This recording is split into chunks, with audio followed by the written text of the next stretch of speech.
So I'm one of those people that always say, I've been a Christian for my entire life. And I suppose that's technically impossible, but it really felt true to me. You know, I was born in a Christian household. I had Christian parents. We went to church at least once a week. I volunteered a whole bunch. All my friends were Christians. I read Christian books, listened to Christian music. I was taught to pray and read the Bible and tithe. And the truth is, I loved it. I mean, I never felt pressured or forced to believe or think anything.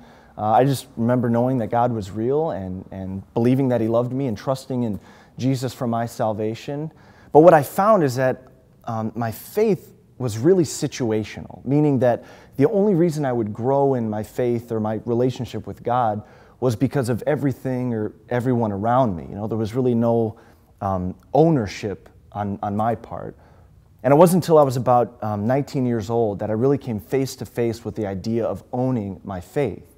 When I was about 19 years old, my parents' marriage of 20 plus years ended in divorce. And as you can imagine, it was a confusing and painful and difficult time for me.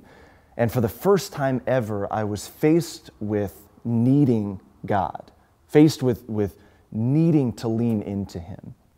And what I realized is that instead of just letting my faith grow, based on everything around me, I could actually pursue God. Like I could actually pursue a relationship with Him and growing that relationship. In fact, I should pursue that.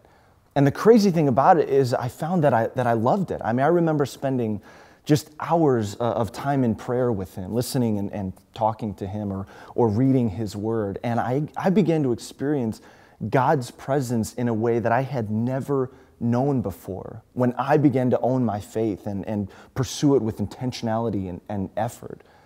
And even though it was a difficult time, I'm grateful that I learned how to chase after God and how to seek Him. But I just kept thinking, I remember thinking, I wish I would have known this.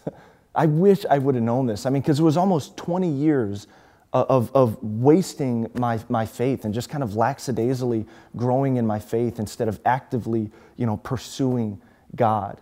And even though I didn't know that I could pursue Him, even though I didn't know that I could chase after Him and seek Him, I know that now. And I never want to take that for granted again.